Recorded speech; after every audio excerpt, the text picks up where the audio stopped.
The award-winning author, Dr. Bertice Berry, tells a story about when, between the ages of 12 years old and graduating from high school, that she was in the cleaning business. She would clean houses to pick up some extra money that could help her get through school. And she said one day this elderly woman came up to her and said, "Honey, I want to tell you something really special. I want you to understand that I've been around a lot of cleaning companies and a lot of people that clean. So I'm going to give you a secret. You want to clean the main light in the house. Now look, Bertice, and you'll see it. When you go into a house, you'll see there's that big chandelier or there's that main light in the entranceway, and no one ever cleans it. Clean that light, and you'll be a winner." So she said, "Thank you. Thank you for the advice." And that is exactly what she did. She got a ladder. She cleaned. It was so dusty. It's like no one had ever been up there. So the man of the house comes in and goes, "Whoa," to his wife. "This place has never been so clean. Whatever it takes to keep her, pay her extra. We need her here." And Bertice would go on to say, for all of us, we need to clean the main light in our house. We need to clean this light, this sparkly, magnificent, all possible, forever capable light that we are, and we need to keep it clean, and we need to keep it radiant, and we need to dust it off so that it can shine bright, because it's this inside light that is what we are carrying. And we have been talking exactly about this we're now in our third week, because we're talking about the fundamental principles and the core values of the unity and New Thought teaching, of what makes us lead in a movement and what supports us in creating a movement that actually moves. So we talked about how to share unity, we talked about how to live unity, and today we're talking about how to be unity. I mentioned last week my shaman teacher that would go on the record as being one of my top 10 as far as teachers in my life. And she said on her deathbed, "Wow, what I have learned is that really all I have to ever do was to be. If I had just known that, Temple, that all I needed to do was be." Wow. What a powerful statement. Learning to be in that being. It's like our core team says every Sunday, may our body, may our face, may our presence say what we are articulating or what we are singing. It's about being, isn't it? It's about that power, that essence, and that energy. One of my favorite writings is from Ernest Holmes. And it really shifted me, because I had joined the patriarchal way, male or female way of climbing the ladder to the top, of doing it, getting it done, doing it, getting it done, doing it, getting done, sometimes even force-fitting those pieces of the puzzle. Any of you out there? You can go ahead and raise your hand. I can psychically see you. Push, push, push, make it happen, and then often deeply regret that I had forced that piece in place. But Ernest Holmes said, "From far and near my own shall come to me. Even now it is coming to me, and I receive it. My own is now manifesting itself to me, and I see and I know its presence. My own shall know and respond to me. The drawing power of that inner spirit within me is now attracting and drawing into my experience all that is good and all that is perfect. There is nothing within me to hinder nor to delay it. My own cannot be kept from me." And here's the kicker: neither can I keep my good away from me. I receive it. I receive it now. And I receive all of my good. Are you ready to say that with me? I receive my good now. We receive our good now. So when we keep our light dusted off and we keep our imagery fresh, then we can see it. If you're having to travel too far to go out and look for it or force it, in your consciousness you may get it, but more than likely you will not hold it. Just saying. Yes?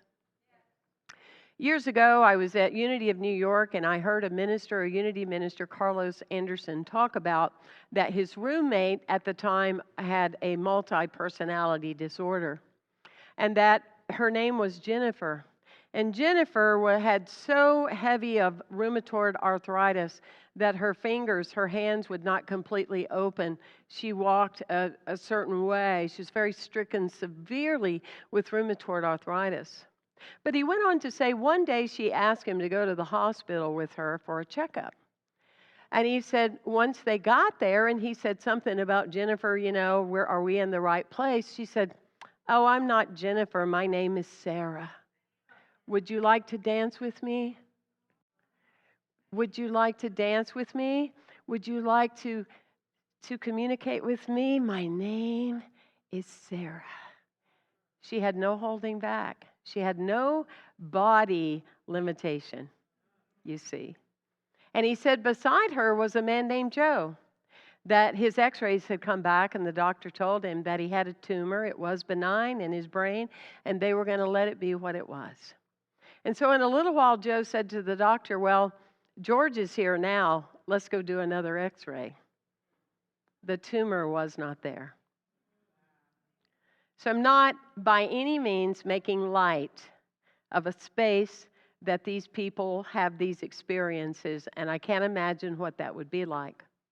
But I do often ask myself, as that story has really stuck in my soul, because the main personality of individuals with multiple personality disorder is they have one main character, and they call that the host. And that's the part I want to invite you to look at today. Who is your host?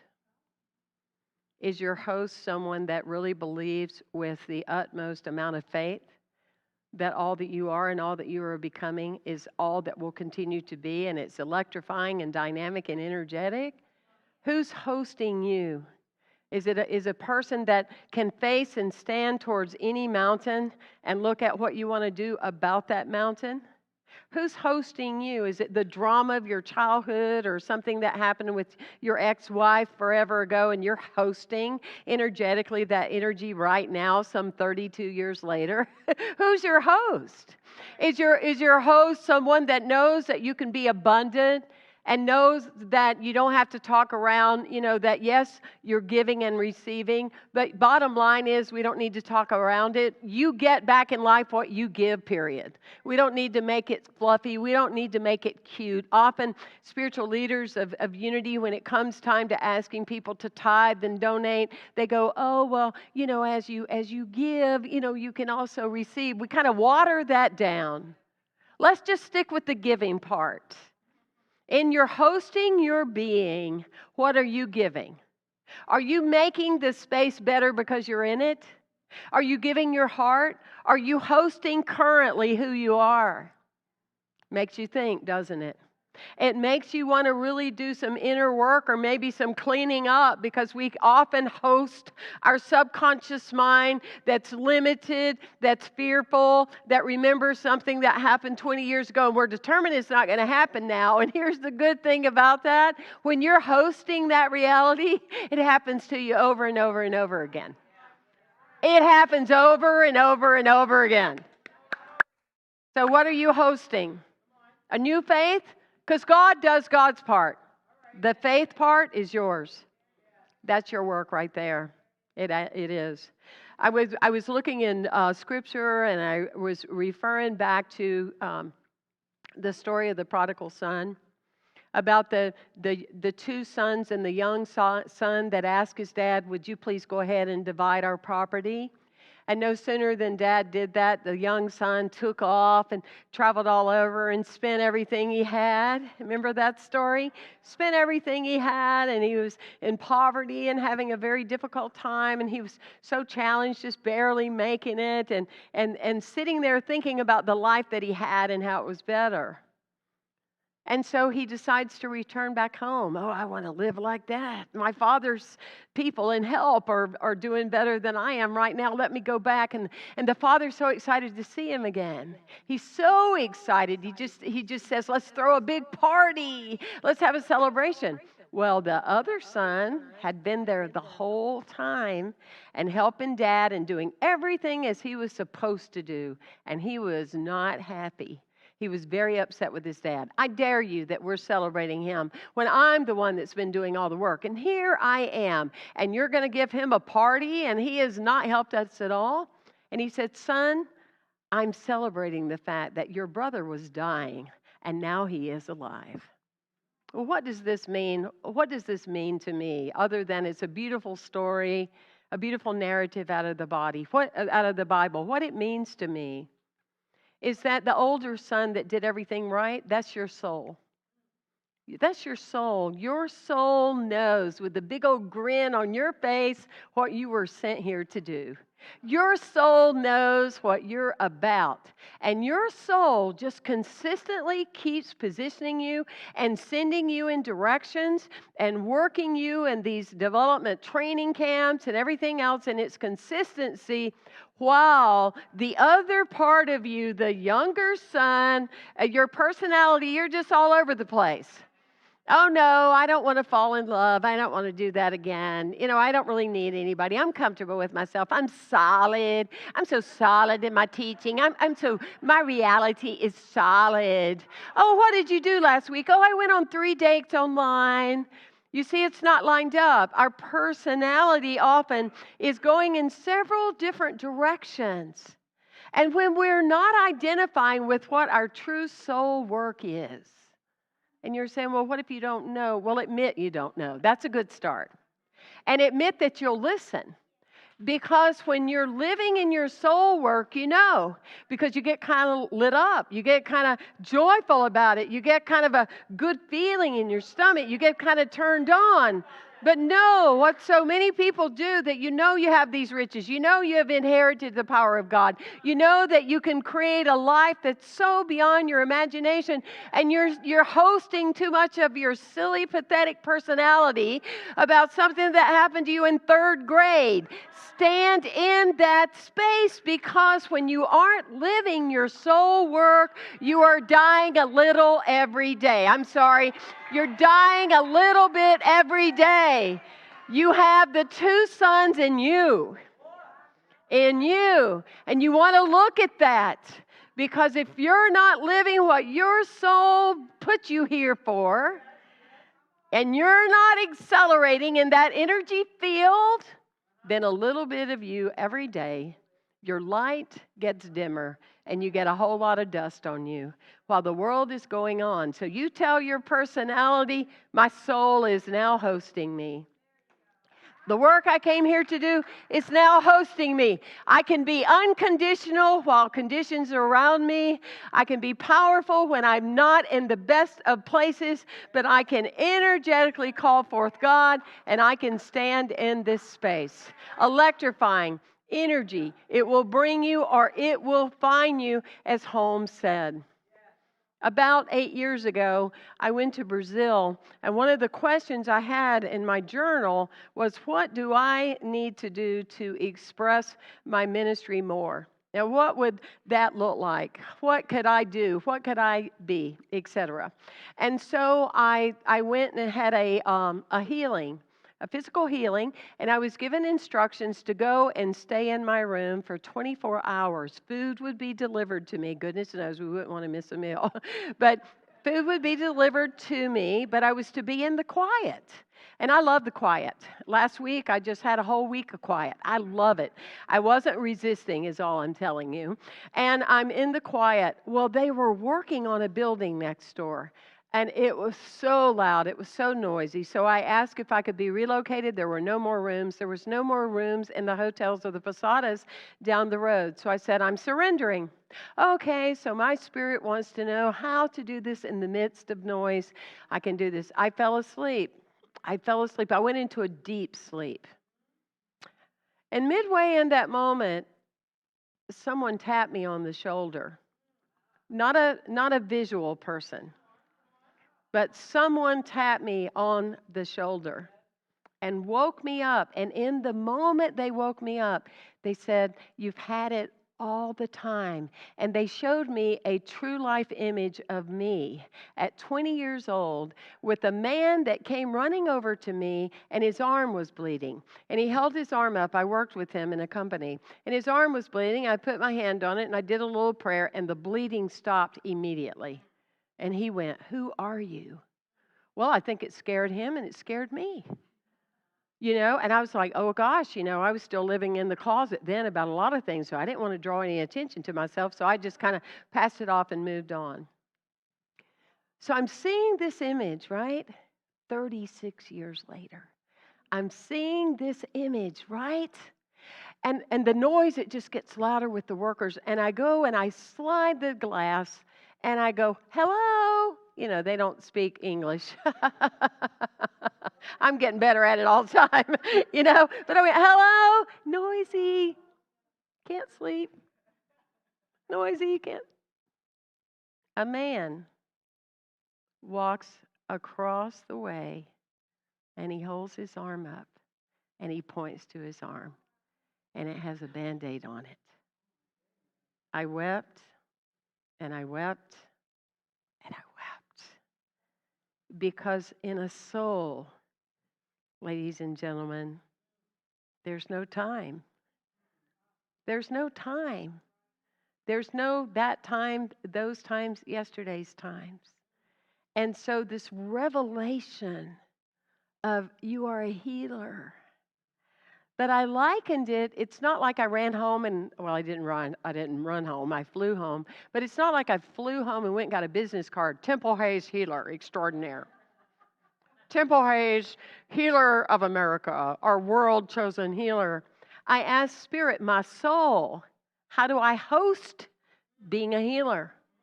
My practice became the Emma Curtis Hopkins way that says, never does a person before me come as a sick person that wants to be healed. Before me comes a whole person that's longing to be recognized.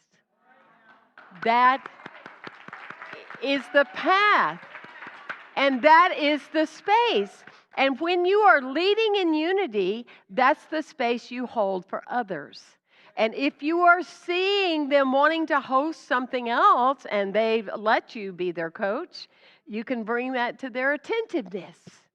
But your task is to always see people in their wholeness. In their wholeness. And you are amazed at how things shift and change. Certainly for the person, but more so for yourself. Because you sometimes have to do a whole lot of changing to see wholeness that doesn't seem evident. Are you with me? Right? You're with me. Emma Curtis Hopkins said that there are 3 ways that really get in our way of spiritual advancement. It's really PMS. It's what it is. It's your PMS. It's your persistence to use your stubbornness. You're determined to be stubborn. Well, I didn't want it that way. I don't care about my mother-in-law. She better stop. You're persistent to be stubborn. This isn't really what I wanted to do. Stubborn. I'm speaking about me. So if you wonder whose character I keep being in, hello, it would be mine. But it's the persistence to be stubborn. It's the determination that you're going to make it hard. You're going to make it hard. That somebody has convinced you life's supposed to be hard. This situation is supposed to be hard. Doing this is supposed to be hard. Getting by with COVID and wearing a mask is so hard. It's supposed to be hard. We have a belief system of it being hard, of it being a struggle. And we want to give that up for spiritual awakening, you see. And then the third one is seeking recognition.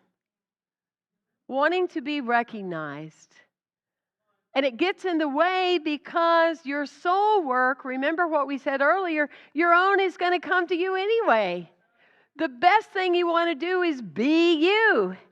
Be in that space. There's a cute little story about a young minister that's taking over a congregation. And so he goes to the retired minister and says, how do I keep their attention? How do I do that? And so the retired minister says, well, son, you got to do something to really catch them at the very beginning, or you're never going to get them. He said, you've really got to catch them at the beginning. He said, one of the things I used to say when I'd get up and I'd open the room is I would say to the congregation, the best years of my life I have been with a woman in my arms, and it's not my wife. And everybody looked, and he said, it was my mother. So the young man says, well, I can use that. I can use that, sure. So he gets up in front of the congregation and said, some of the best years of my life was spent with another woman, and it wasn't my wife. And all of a sudden, everybody looked at him real funny, and they started laughing, and he said, he got all nervous, and he said, and for the life of me, I can't remember who it was.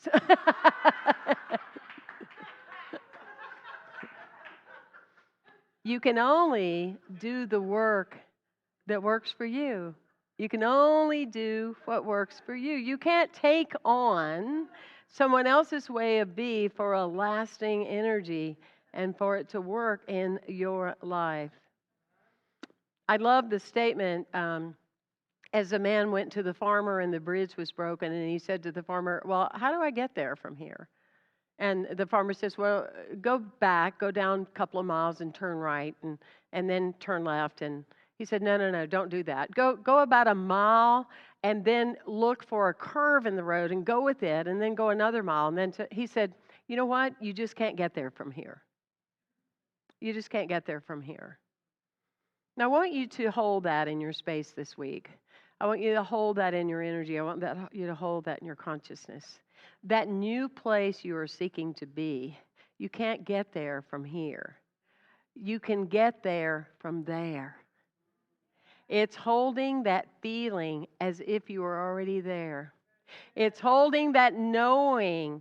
You can't get there from here, but you can get there from there, because you want to host that new space that you're stepping into. You want to host that new belief that you're walking into. You want to host that new energy that is yours for the taking.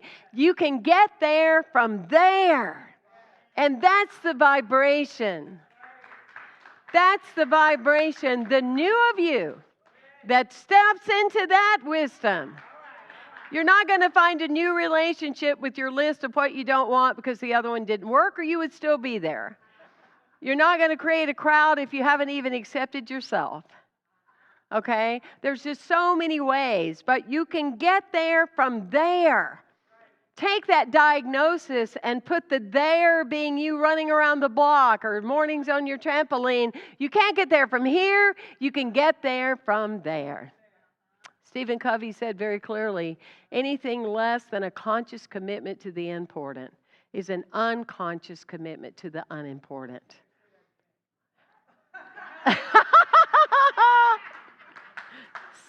Stephen Covey said, anything less than a conscious commitment to the important is an unconscious commitment to the unimportant. What's important to you? I'll close with one simple thought. The price of a bar of iron is $5. And you can take that iron, you can turn it into horseshoes, and you can sell it for $10 to $15. You can make pins out of it and sell it for about $3,000, the whole group. Or you could turn it into balance springs and watches, and you can turn it into $250,000. What bar of iron are you holding? What are you holding in your being? What are you holding? What is your worthiness? What is your space, and how do you use what you have, your gifts and your talents, and what are you hosting? Because that is the story of the space of this amazing journey we call life. Bless you. Thank you.